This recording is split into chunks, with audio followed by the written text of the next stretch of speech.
예, 여러분 반갑습니다. 아주 귀한 걸음들 해주셔서 감사합니다. 예, 군 원로들과 또 예비역들이야말로 국가의 운명을 자신의 운명으로 여기면서 또 누구보다 전쟁의 참혹함과 또 평화의 소중함을 절실히 느끼고 경험하신 분들입니다. 내년은 6.25 70주년이 되는 해입니다.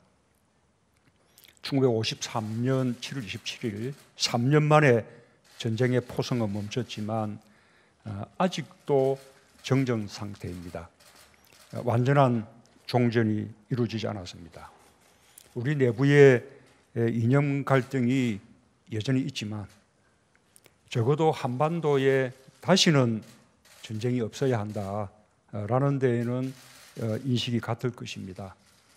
전역 후에도 변함없이 나라와 국민을 걱정하고 계신 군 원로와 예비역 주요 인사들께 최근의 안보 상황을 설명드리고 또 고견을 듣고자 오늘 이 자리를 마련했습니다. 여러분들께서 헌신해 주신 덕분으로 우리는 세계 7위의 군사 강국이 되었습니다. 강한 국방력이야말로 평화를 지키고 만들어내는 원동력입니다. 지금 정부가 추진하는 한반도 평화 프로세스 역시 강한 국방력을 토대로 합니다. 최근 벌어진 몇 가지 일로 우리 군의 기강과 또 경계 태세에 대해서 국민들께서 우려를 하고 있습니다. 국군 통수권자로서 책임을 느끼며 국방부 장관과 또 합참 의장을 중심으로 엄중하게 대응해 나가고 있다는 말씀을 드립니다. 아울러 정부는 국방개혁 2.0을 차질 없이 추진해 나갈 것입니다. 급변하는 안보 상황에 맞게 포괄적 방위 역량을 갖출 것입니다.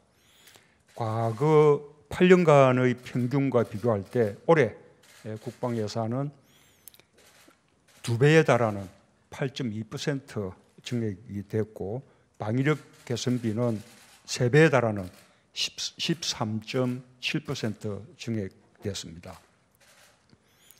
한반도와 동북아 영내 평화와 안정의 핵심 축인 한미동맹은 지구상 마지막 남은 한반도의 냉전 체제를 해체하고 또 항구적 평화의 길을 여는 원동력입니다. 정부는 굳건한 한미동맹을 기반으로 전시작전 통제권 조기 전환을 추진하고 있습니다. 자주국방은 독립된 국가라면 이루어야 할 기본 목표입니다. 자주국방의 힘 위에서 한미동맹은 더 굳건해질 수 있습니다. 전시작전 통제권 전환은 연합방위 능력을 더 강화시켜서 한미동맹을 더욱더 발전시켜 나가게 될 것입니다. 정부는 첨단 감시 정찰 또 원거리 정밀 타격 등 자주국방을 위한 핵심 군사 능력을 확보하여 우리 스스로 우리 국방을 책임지는 군, 한반도의 항구적 평화를 뒷받침하는 군을 만들어 나가겠습니다. 다음 주 7월 27일은 정전협정일입니다. 당시 정전협정이 진행되는 동안 우리 군은 한 뼘의 땅이라도 더 되찾기 위해서 총성이 멈추는 마지막 순간까지 목숨을 던졌습니다. 정전 후에는 강한 군을 만들어 평화를 지켜왔습니다. 우리 군의 아주 자랑스러운 역사입니다. 지금 우리는 새로운 역사를 쓰고 있습니다. 우리 군이 주축이 되어 한반도 평화를 만들어내고 있습니다.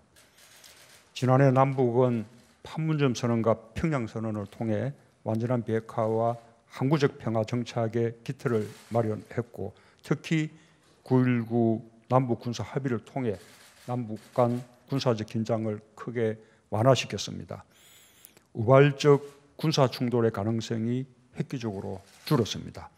판문점 비무장화를 포함한 남북 간 군사적 신뢰 구축이 비핵화 대화의 우호적 환경이 되고 있습니다. 지난 6월 30일 정전협정 66년 만에 북미 두 정상이 판문점에서 손을 맞잡을 수 있었던 것도 그와 같은 군사적 긴장 완화의 토대가 있었기 때문입니다. 판문점 회동을 통해 한반도 비핵화와 평화 정착이 한 단계 더 도약할 수 있는 그런 여건이 마련된 만큼 정부는 한반도 운명의 주인으로서 남북미가 함께 한반도 평화를 이룰 수 있도록 주도적 역할을 다해 나갈 것입니다. 올해는 3.1 독립운동과 또 대한민국 임시정부 수립 100주년이 되는 뜻깊은 해입니다. 우리 앞에는 새로운 100년의 길이 놓여 있습니다. 정부는 굳건한 한미동맹과 강한 국방력을 기반으로 평화를 만들어내고 평화를 통해 공동번영의 길을 열어나가는 평화경제의 선순환적 구조를 만들어 나가고자 합니다. 지난해 남북은 끊어진 철도와 도로 연결을 시작했습니다. 남북 및 러시아 간 가스 간 연결을 위한 실무 논의도 착수했습니다. 국민이 평화의 가치를 피부로 느끼고 또 평화가 국민 한 사람 한 사람의 삶에 이익이 될 수 있도록 실질적이고 구체적인 노력을 해나갈 것입니다. 한반도에서 평화와 번영의 선순환이 이루어진다면 남과 북은 물론 동북아 영내에 새로운 협력 질서가 창출되고 동아시아의 공동 번영에도 크게 이바지하게 될 것입니다. 두 번 다시 전쟁 걱정 없는 평화로운 한반도를 만드는 것이 우리 군 선배 또 원로 여러분들의 희생과 헌신에 보답하는 길이라고 믿습니다. 북미 대화가 완전한 비핵화와 북미 관계의 정상화로 이어지고 또 정전협정이 평화협정으로 대체되어야 비로소 새로운 한반도 시대가 열렸다고 할 수 있을 것입니다.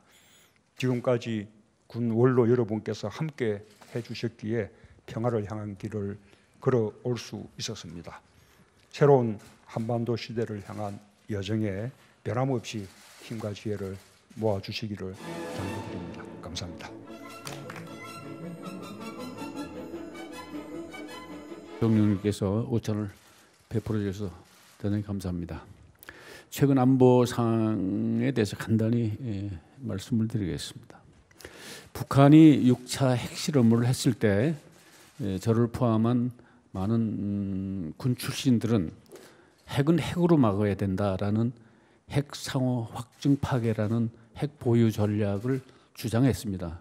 그러나 사실상 현실화되기는 어려운 정책입니다. 이 시점에서 트럼프 대통령의 강력한 대북 제재 압박 그리고 우리 대통령님의 평화적인 대화를 통한 비핵화 정책이 김정은을 남북미의 정상회담으로 이끌어냈습니다. 큰 성과입니다. 향후는 우리가 핵 보유가 어려운 입장에서 강력한 한미 공조를 통한 북한의 비핵화 정책은 우리가 할 수 있는 최선의 방안이라는 쪽에서 이 정책 지지를 선언하는 성명을 발표한 바 있습니다.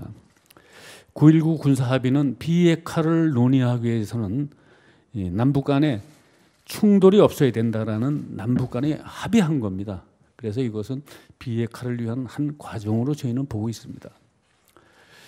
9.19 군사합의의 핵심은 남북은 쌍방이 관할구역을 공격, 침투, 점령하지 않는다라고 되어 있습니다.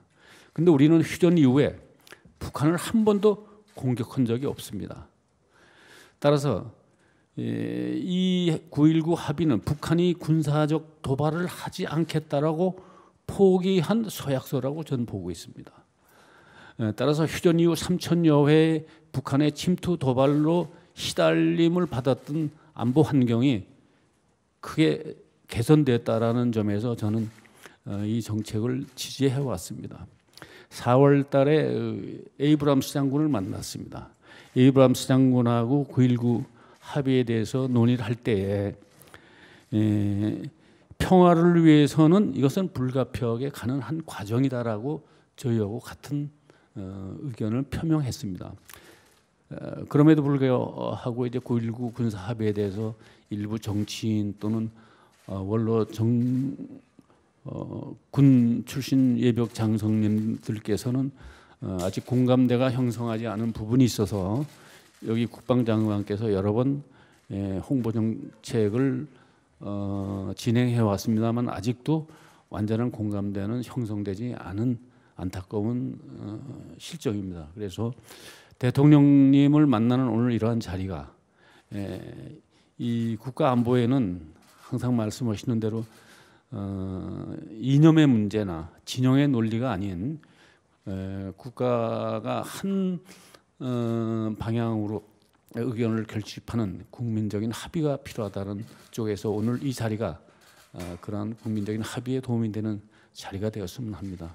오늘 다시 한번 이 자리를 마련해 주셔서 감사합니다.